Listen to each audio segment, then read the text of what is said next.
This weekend has been designated a weekend of unity and peace, and I hope that those of you who did join us this morning for our special service found it both unifying and peaceful. I'll be glad, though, when we can start celebrating a weekend of separation and chaos.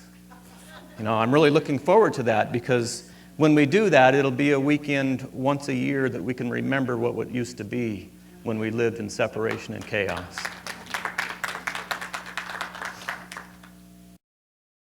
This is our fourth and final week of our dedication to Daniel Pearl and Harmony for Humanity. And along with that, I have to move this because it's going to fall down. Along with that, we've been doing our Global Heart Vision. And what I've found is the deeper I get into this Global Heart Vision, the bigger it gets. And the more it takes on.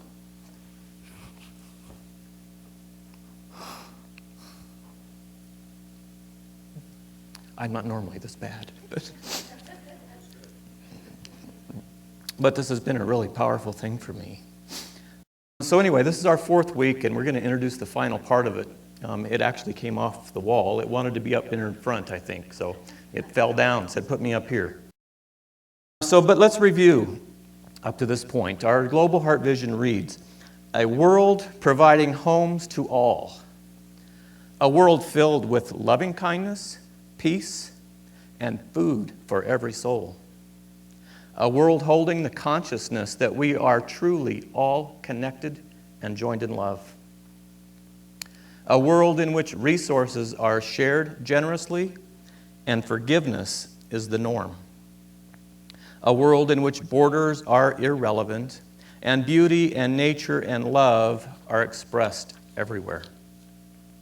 And that final portion that we introduced today then reads, a world in which oneness and connection among all people is honored, expressed, and held sacred. Now, we've talked quite a bit about the different aspects of this vision. Can you get me a Kleenex, please? About the different aspects of this vision over the last 3 weeks, and have found that this grand and lofty vision, thank you so much,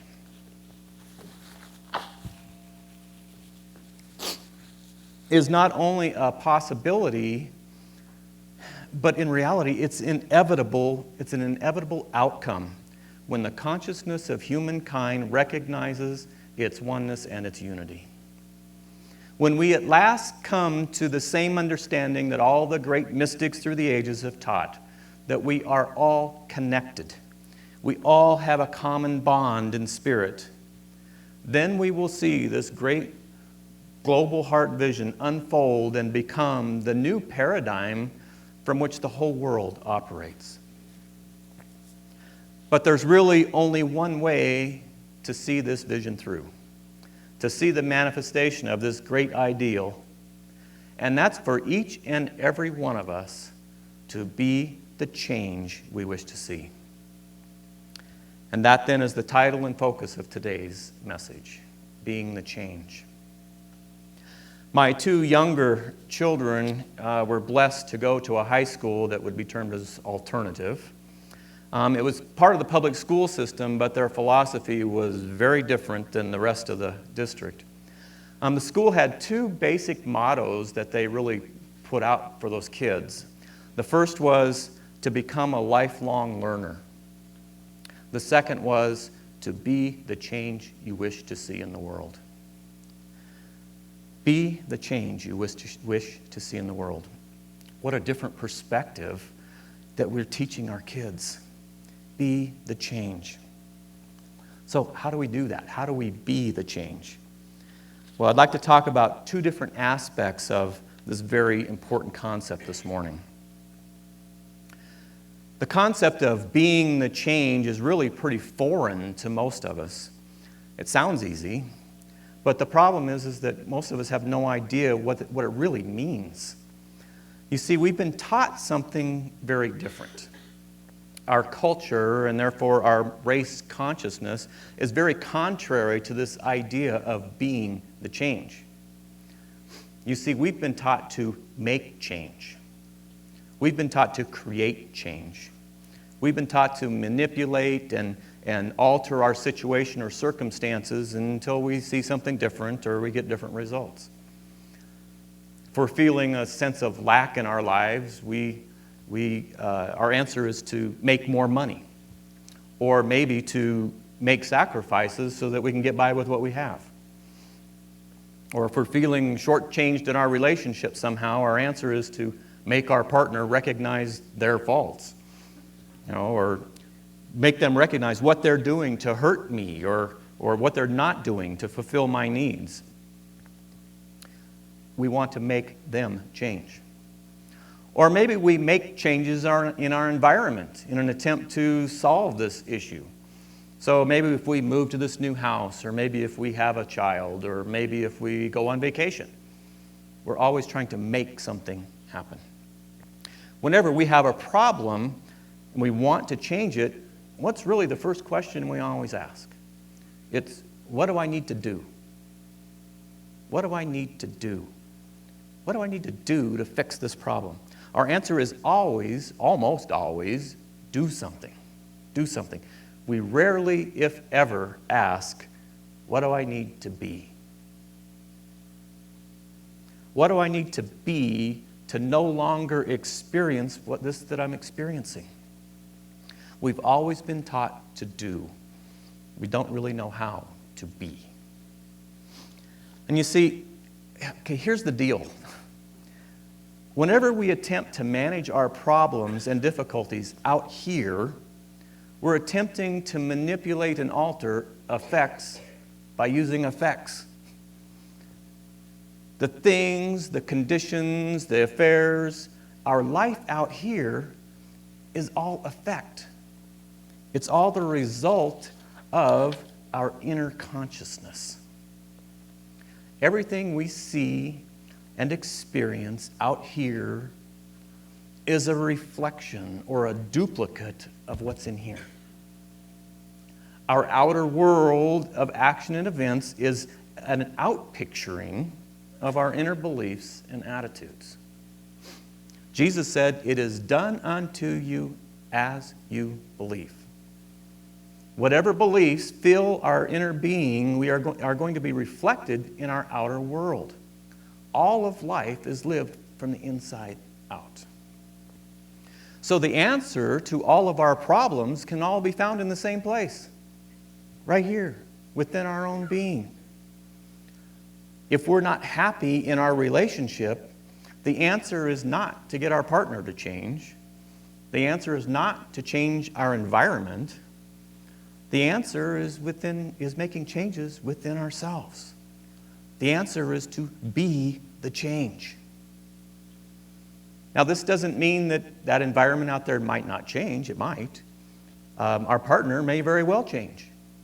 But these changes are natural consequences of the change that we have become. The effects that we see in our lives must change when we change the cause of those effects. And the cause lies in our inner attitudes and beliefs. You see what a different concept this is? This whole idea runs contrary to all that we've been taught. But it moves us from dealing with manipulating effects out here to dealing with the actual cause behind those effects. All effects in our lives must have a cause to support them. When we eliminate the cause, the effect can no longer exist. If we're living in want or lack of some kind, the answer is not to head out to find a better job, or to seek out a raise, or to cut back to get by. Those things might all happen. They might be all part of the change that takes place, but the answer to our seeming lack is to become wealthy inside. We need to become wealthy, prosperous, abundant on the inside, in our thoughts and in our beliefs and in our attitudes. So then, how do we do this? By recognizing and accepting the truth of our nature. And the truth of our nature is that we are magnificent expressions of the infinite Spirit. We are a finite part of the whole of this universe. Just as one drop of ocean is all ocean, that's all it is. It's fully and completely ocean. It's not the whole ocean, but that's all that that one drop is. That's what we are. We are only perfect divine spirit. There's nothing else for us to be. We're not all of it, but we are one part of it. You see, we have within us then all that we need for all of life forever. We are the very image and essence of the perfection and harmony and peace and joy and love that pervades this universe. We have no need to struggle or plan or manipulate or strive to achieve or experience our dreams and desires. We need but be what we already are. We need but get our little ego selves out of the way and let our God self, that higher part of us, our true self, come forth. And our God self, or our true self, knows that God is the great I am. I am wealth. I am abundance. I am all supply. I am peace and joy and harmony. I am harmony in all your affairs. I am the substance that fills all your needs. I am the wisdom in all your decisions. I am the money in your bank account. I am the perfect fulfillment of every seeming need. God is all, everywhere, always. And we are a part of that everywhere, and we are a part of that always.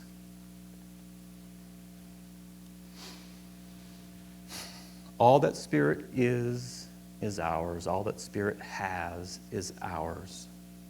We need but realize and recognize and take hold of our true nature and let it be.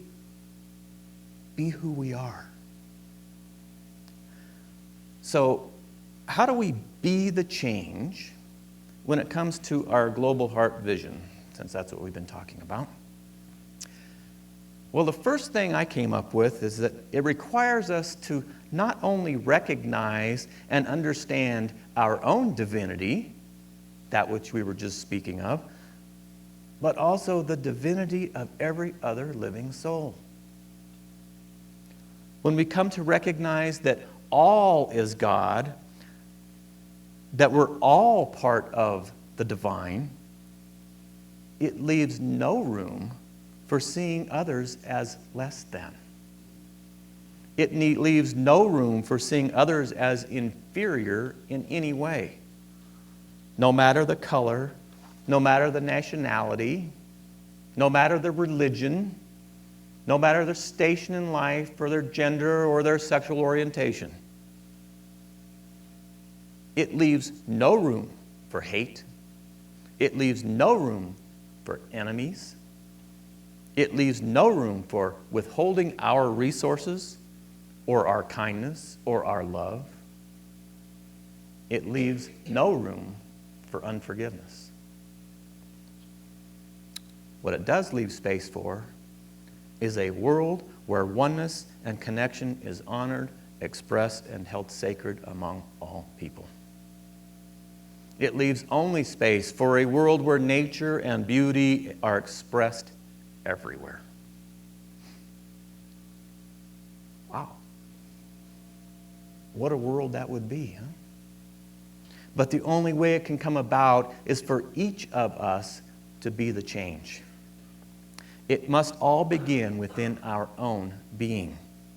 It all begins with our own personal relationship to the whole, to the divine, to the infinite. Our own personal relationship to life, our own personal relationship to love. And when we discover love and we let love rule our lives, then everything changes. As our song this morning so beautifully stated, love has hands and feet on earth, and they're yours. And yours are the eyes through which love looks with compassion upon the world. A life of love is a life of action. It's our hands and feet. It's our eyes. We can't wait for someone else to step forth. It's up to us to be the hands and the feet.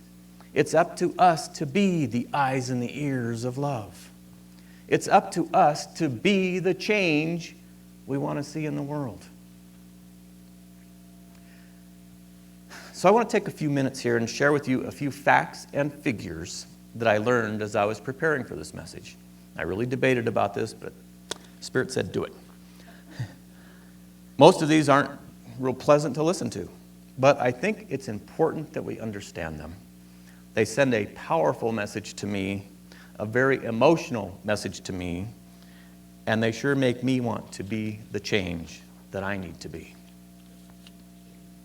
A family of 4 whose yearly income is $20,000 in the United States is considered to be living below the current established poverty level here in the United States. That same $20,000 income, however, puts that family in the top 12% of the richest people in the world. $20,000, top 12%. If your income is $50,000, that puts you in the top 1% of the richest people in the world. That's incredible. The average household income in the United States in 2007 was just slightly over $50,000. That puts the average household in the United States in the top 1% of the world's richest. At the same time, in 2006, the poverty rate for minors in the United States was the highest in the industrialized world. And the standard of living for those in the bottom 10% was lower in the United States than any other developed nation except the United Kingdom. In the Asian, African, and Latin American countries, well over 500 million people, 500 million people, are living in what the World Bank has called absolute poverty. Every year, some 5 million children die of hunger. For the price of one missile, a school full of children could eat lunch every day for 5 years. Through the 1990s, more than 100 million children died from illness and starvation. Those 100 million deaths could have been prevented for the price of what the world spends on its military in 2 days. Almost 1 billion people in the world today survive on $1 a day or less. 1 out of every 8 children under the age of 12 go to bed hungry at night in the United States. It's estimated that some 3.5 million people are likely to experience homelessness this year in the United States alone. The estimate increases to 100 million people worldwide. There are more than 1 billion people in this world that lack access to safe drinking water. There are currently 6 major conflicts around this world that produce at least 1,000 deaths per year, including the Second Congo War, which has produced over 5 million fatalities, and the war in Darfur, which has produced or contributed from 200,000 to 400,000 casualties. In addition to those, there are at least 29 other conflicts that are ongoing around the world. So it seems to me that there's something terribly askew with this picture. This is a world that, in my mind, just doesn't make sense. And the old attitude that I've heard in the past that, it's their own fault, or, it's just none of our business, or what are we supposed to do, you know what? That's just not going to fly anymore. And now please understand, I didn't go through all of these statistics because I think that we should feel guilty. I don't think we should feel guilty. I didn't go through all of these as an admonishment to any of us. But rather, I felt it important that we are aware. And I felt it important that we see not just the need, but rather the moral necessity and imperative of this global heart vision. Love has hands and feet on earth, and they are ours. It's time we use them. It's time we become the change. It's time we start acting from our global heart vision. And we must take this vision to be more than just the words on a piece of paper. We must live from this paradigm that this vision creates. Practice the vision. Express the vision. Become the vision. And as we spoke of over the last several weeks, we're all interconnected. Everyone, everywhere, rich or poor, black or white, man or woman, sinner or saint. We're all an expression of the one, a magnificent expression of spirit. And since we're all interconnected and all part of that infinite whole, what happens to one has an effect on all. The suffering of one person anywhere causes to some degree the suffering of the whole.